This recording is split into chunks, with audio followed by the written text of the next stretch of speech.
Warning. Our YouTube channel and its videos may contain scenes, language, and content that may not be appropriate for all audiences. These videos include surveillance footage, undercover pursuit of suspects, actual police and rescue operations, and fearless confrontations. If you do not approve of the content, please do not watch our videos. If you wish to continue, we strongly advise that you proceed with caution.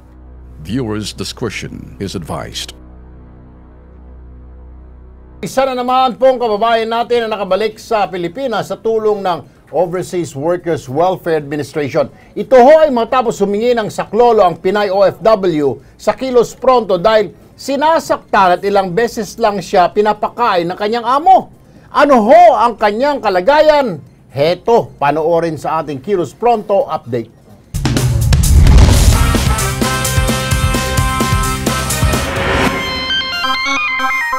Ang 9 ng Mayo, isang video ang nakarating sa Kilos Pronto hinggil sa hinaing ng isang OFW sa bansang Kuwait. Si Aileen Delotino, isang domestic helper, dinuduruan, sinasaktan at isang beses lamang umano siya pinapakain sa buong araw ng kanyang amo. Kaya naman, ang Kilos Pronto kumilos agad at nakipag-ugnayan sa Overseas Workers Welfare Administration o OWA. Opo, makakaasa po kayo.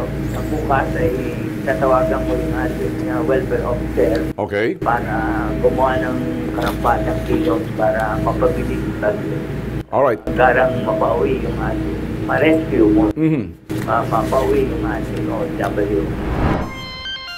Habang ang Al-Alamiya International Manpower Agency na kinabibilangan ni Aileen hindi nakawala sa hambalos ni Bitag. Kung titingnan ho natin, may pananagutan ho ang agency sa anumang bagay na kung saan dito ho sa pananakit, pagmamalupit ng ito ho ng kanyang amo, ang agency ho unang kinakailangan nakakausap. Bibisitahin namin kayo, aalamin namin to, hindi titigil dito.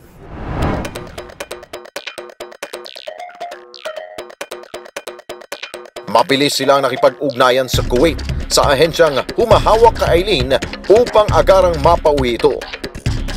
Hello Miss Karen. So aasahan namin na within this week mapapauwi natin yung OFW na si Miss Aileen Delotino at hinihintay na siya ng family niya rito sa Pilipinas. Opo, walang problema dyan, boss. I will assure po na makakauwi po siya this week po. Don't worry po. Okay, maraming salamat Miss Karen. Aasahan po namin yan, ha? At the same time, yung counterpart namin, gumagawa na rin po ng paraan na ipangako naman sa amin ng employer niya na very cooperative din naman na sinabi niya naman sa amin, basta maibalik lang namin yung deployment cost, na ginagawa na po namin ng paraan sa ngayon. Siguro, actually, we are expecting within today na idadalhin sa counterpart office namin sa Kuwait yung worker, pero hopefully, within this week, mabibigyan po ng kasagutan yung lahat ng pinoproblema po ng ating OFW na si Aileen Delotino. Okay, nais lamang nating pasalamatan muna yung na-interview kanina si Ginoong Ernesto Suarez. Sir, salamat ha.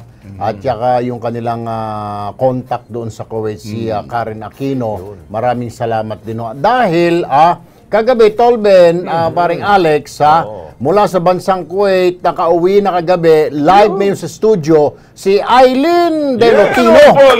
Kasama rin niya si Heidi Balmes, ang country manager ng Al-Alamiya International Manpower. Welcome back, ma'am. Kumusta na kayo? Ma'am. Okay po. Masaya ako dahil nakarating ako kagabi sa Pinas. Straight from Kuwait. Ako naman may tatanong sa iyo. Gusto mo naman. Masayang-masaya si ano. Opo sir, kasi nandito na ako. Sa Aileen. Ayaw. Very good. Tatlo nga po kayong wapo. Hoy, tanong natin si Aileen kung ano ba nangyari dun. Sa amo ko po, special child po yung nananakit sa akin. At saka, pag sinaktan niya yung nanay niya, ako po yung ginagantihan niya. Ilang taon na itong batang to? 12 years old po. 12? Malaki rin na bata. Malaki po sa akin, 12 years old na lalaki. So ma'am, may matanong ko lang sa Al-Alamiya, kaya naman palang pauwiin, ano? Kung gugustuhin talaga, May maraming paraan. Medyo po mahabang proseso pero nagagawa naman talaga. Nagagawa at pag ginusto ng agency.